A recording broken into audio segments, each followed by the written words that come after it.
Acontece nesta semana a segunda edição da Mostra Sesc de Cinema. Oficina de Gramática movimenta a Universidade Particular da capital. As inscrições para o Parlamento Jovem Brasileiro começam no dia 28 de maio. Mais notícias sobre o casamento do Príncipe Harry. Estas e outras notícias você acompanha agora no ATSJ News. Boa noite. Boa noite.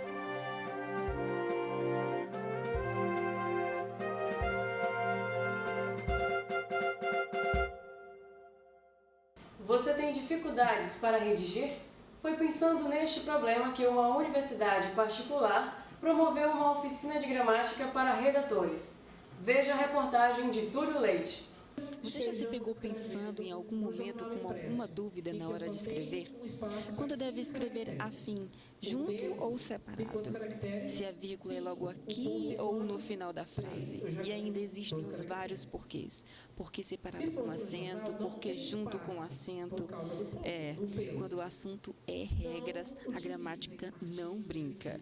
E esse pessoal todo aqui veio aperfeiçoar o português e dominar de vez a gramática. Eu não sei quais são. Está errado. O tema do workshop surgiu de uma demanda de pedidos dos próprios alunos do curso de jornalismo. E a Semana de Comunicação da Universidade Selma não poderia deixar de passar a chance de colocar todos os alunos em dias com o português. A oficina ela tem a proposta de trazer exemplos reais, não é? Frases feitas por jornalistas, notícias feitas, títulos feitos e inclusive traz questões pontuais da profissão e mostra aos alunos exemplos práticos de como eles não devem escrever. Mas a Beatriz disse que a gramática tem muitas regrinhas que às vezes dificultam na hora de escrever um texto. Como são muitas regrinhas, a gente acaba esquecendo. Só que se a gente levar em conta o tempo que a gente está aprendendo, desde primeira série, bem pequenininhos, é um tempo suficiente para a gente ter aprendido de tudo isso, né? Então, meio que não tem desculpas para a gente não saber e colocar a culpa na quantidade de regras gramaticais. Beatriz, não tem desculpa mesmo.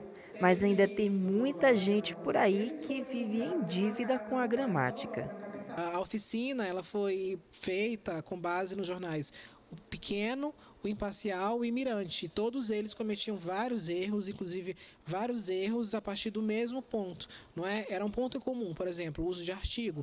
Todos erravam no mesmo elemento. Então, apesar de serem jornais consagrados aqui no estado, de serem consolidados, muitos ainda precisam melhorar na escrita gramatical. A Érica disse que depois das várias observações feitas hoje na oficina, a palavra de ordem é preparo. Olha, gente, eu vou estudar bastante, porque pelo jeito o negócio é forte. E na verdade isso não é um exercício que não serve só para o jornalista, mas para qualquer profissional. É uma coisa que a gente tem que levar para a vida, entendeu? Você acha que os alunos vão sair daqui hoje entendendo mais um pouco sobre o que não deve fazer? Eu espero. Eu espero que eles tenham aprendido, né, algumas dicas, mas eu sempre reitero que a prática de escrita é uma prática, como o próprio nome já diz, e é só com a prática que você aprimora. Agora é importante que você conheça pelo menos algumas regras básicas e essenciais para a escrita acadêmica e jornalística. Está em exibição no Cine Praia Grande a segunda mostra Sesc de Cinema. Vamos acompanhar na reportagem de Alessandro Silva. Realizando a sua segunda edição, a Mostra Sesc de Cinema selecionou 14 filmes, sendo 12 curtas-metragens e 2 longas. A mostra acontece do dia 22 ao dia 26 de maio e pretende movimentar a capital maranhense. A mostra acontece aqui no Odilo Costa Filho, no Cine Praia Grande, em São Luís do Maranhão. Com o objetivo de promover a difusão da promoção cinematográfica brasileira, que não chega ao circuito comercial de exibição, a Mostra Sesc de Cinema pretende contribuir para o campo do audiovisual, sendo um espaço de lançamento e promoção de artistas de todo o país. Fazer um filme aqui no Maranhão, numa terra que nós não temos tradição de cinema, é muito difícil, até quando a gente se volta para o formato do filme que a gente fez. Que é uma obra coletiva, né, que foi o filme Jangada. Os festivais, na realidade, eles são janelas que promovem aquilo que fica resguardado a determinados núcleos, a determinadas regiões. Então, você vê um festival uma mostra de cinema como o Sesc, que nós estamos agora, é uma possibilidade da gente dar um salto, da gente ser visto, porque a gente que faz cinema, a gente quer que o nosso trabalho seja visto, que o nosso estado, que o nosso povo, a nossa cultura seja representada. A mostra pretende, durante esses 5 dias, trazer curtas que falem sobre políticas de saneamento básico, de ritos e manifestações culturais, assim como promover a reflexão e o debate entre o público que virá acompanhar o evento. Acho super importante, eu estou vindo hoje, no segundo dia, porque é uma forma de fomentar a arte maranhense, né, e mostrar a produção local e trazer o público local para ver e fazer essa troca, conversar com quem está produzindo. É uma troca muito massa. O evento dá oportunidade a estudantes de participar da monitoria, agregando um saber em forma de prática para quem busca ter contato com o mercado de trabalho. Não é a primeira vez que eu participo como monitora da mostra. Todo ano o Sesc oferece, né? E está sendo muito bom porque é uma experiência e tanto na nossa grade curricular também. É importante porque quando concluir meu curso eu já vou poder levar isso no meu currículo e tal, essa experiência. E está sendo muito bom. Em sua segunda edição, a Mostra Sesc vem ocupando seu espaço em meio a outros festivais que já acontecem na capital. A fim de fomentar as produções audiovisuais do estado, a mostra é um elo entre ideias e novas oportunidades, como pontua Paula Bezerra, coordenadora executiva da mostra.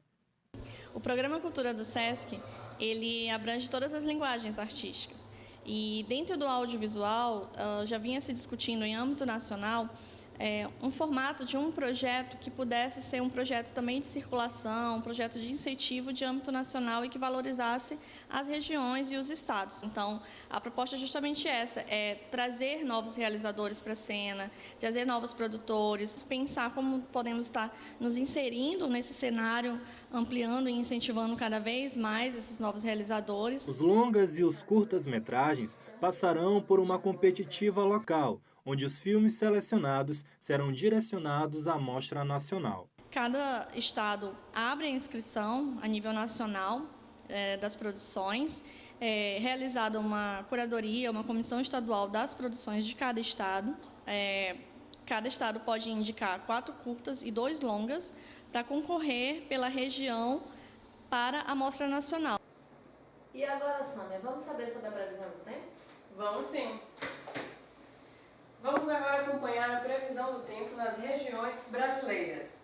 Na região centro-oeste, a máxima é de 36 graus e a mínima de 15 graus.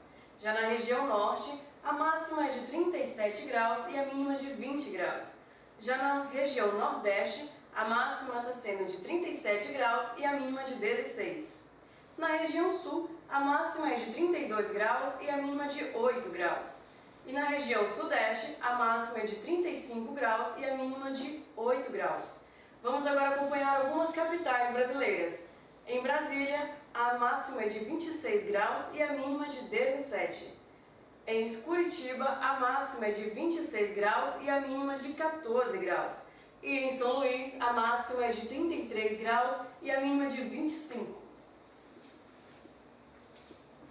E no próximo bloco, notícias ao vivo de alguma rua de São Luís.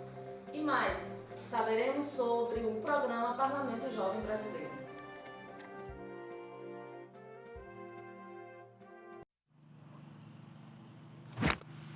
Perfeito. Buongiorno a tutti! Oggi faremo la pasta fresca con il pesce. Fresco, fresco. Será que vai dar uma coisa aí, Jack? Olha aí. Come on, girls! O novo Power Hair faz milagres. Basta uma aplicação. Isso aqui não é Flamengo, mas isso aqui é. Acompanhe todos os jogos do Mengão ao vivo onde você quiser. Assine agora mesmo o Premier. Parte da sua assinatura ainda ajuda o Mengão.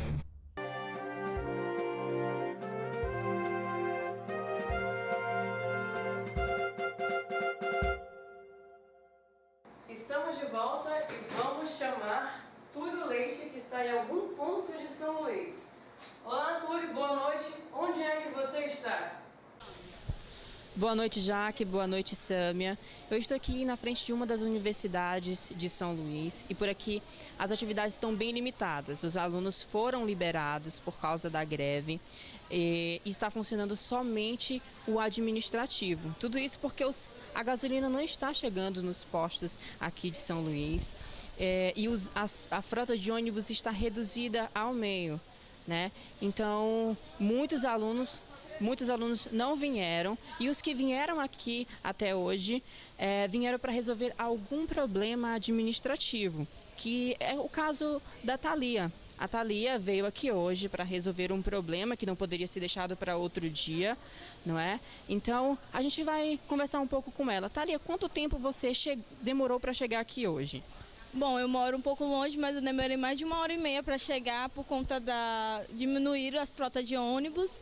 E por conta dessa manifestação, né, dos caminhoneiros, acabou diminuindo a frota e eu acabei chegando um pouco mais tarde. Geralmente, quando não acontece algo desse tipo, quando não se está de greve, quanto tempo você demora para chegar aqui na universidade? Meia hora, 40 minutos. Por conta da diminuição de frota de ônibus, eu fiquei prejudicada.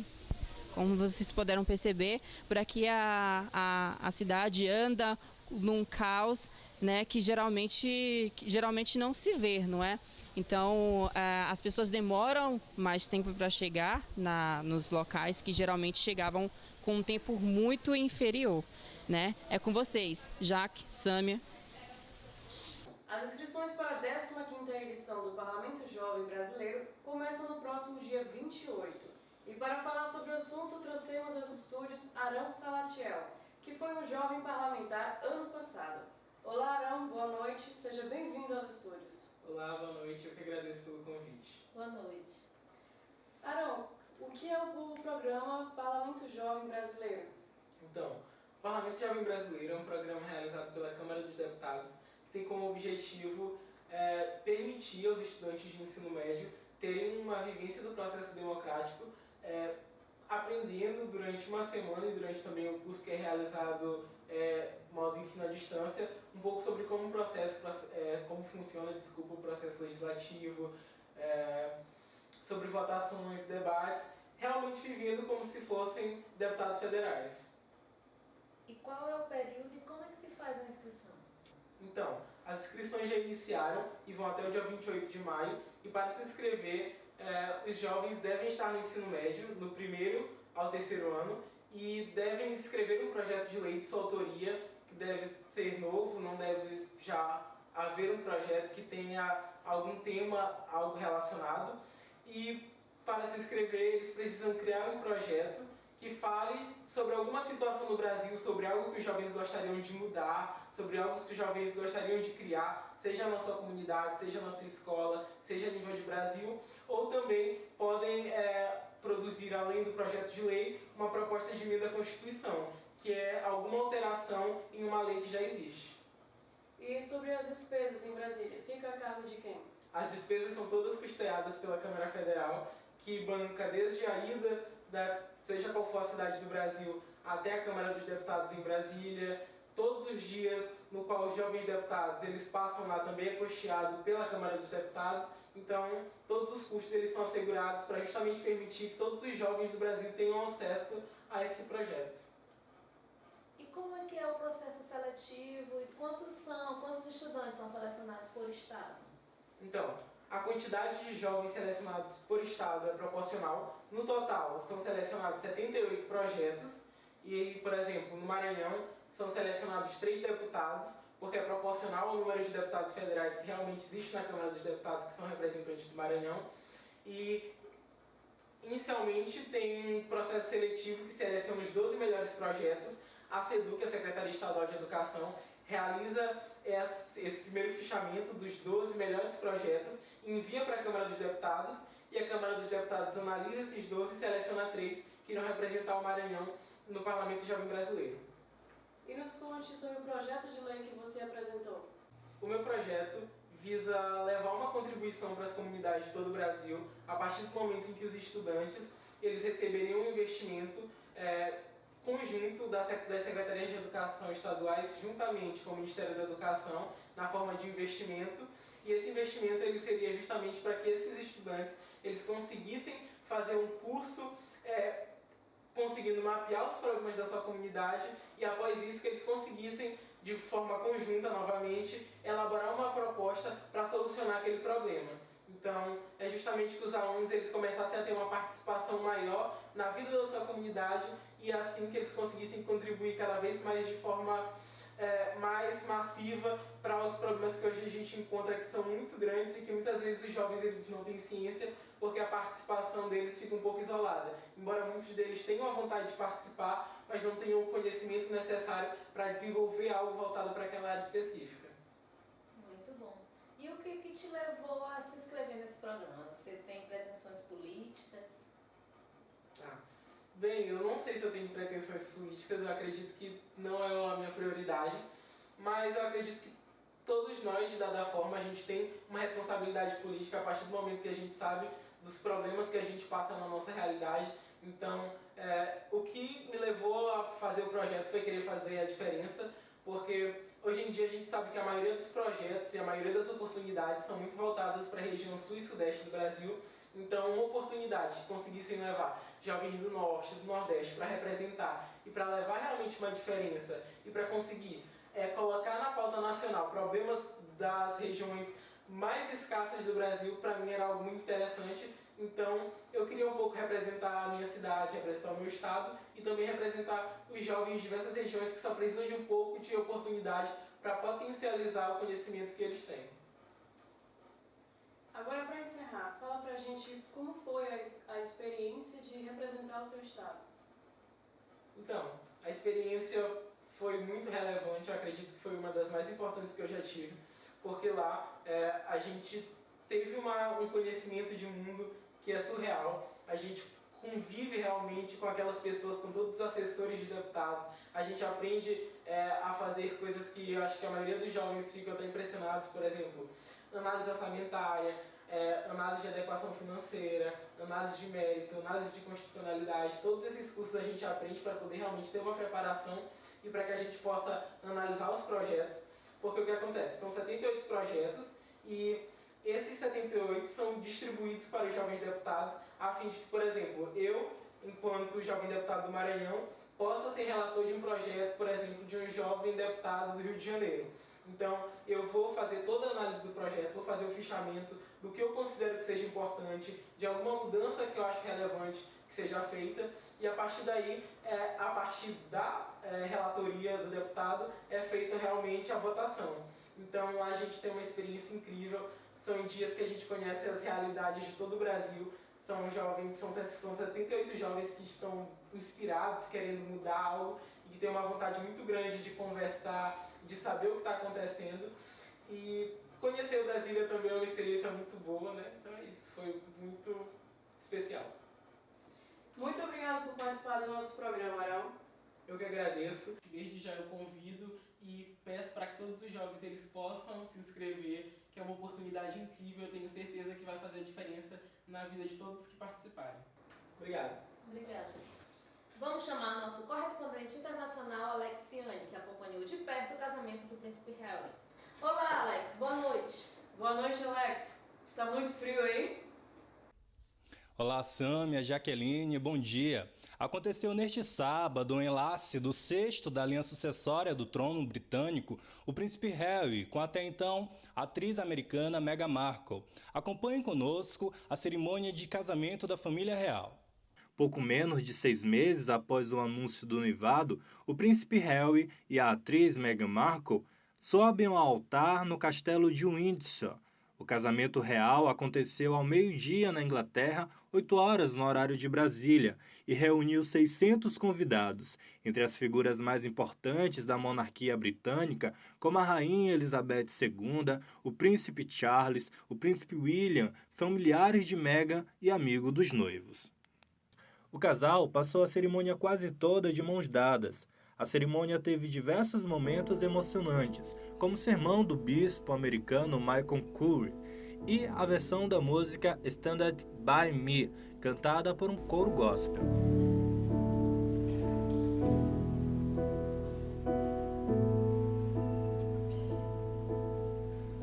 When the has come, and the land is dark, and the moon is the only light we see. Após a cerimônia, o casal saiu em cortejo pelo vilarejo de Windsor antes de seguir para o almoço oferecido pela rainha, avó do príncipe, e para a festa mais à noite. Como era especulado por algumas fontes britânicas, o príncipe Harry recebeu da sua avó, a rainha Elizabeth II, o título de Duque de Sussex. Com a nomeação do marido, a norte-americana Meghan Markle passa agora a receber o título de Duquesa de Sussex. Nunca houve na família real esse título conferido a uma mulher. Então Meghan será a primeira mulher a ter esse título. Sâmia, Jaqueline. Ok, Alex, muito obrigada. Boa noite e te cuidem. Boa noite, Alex.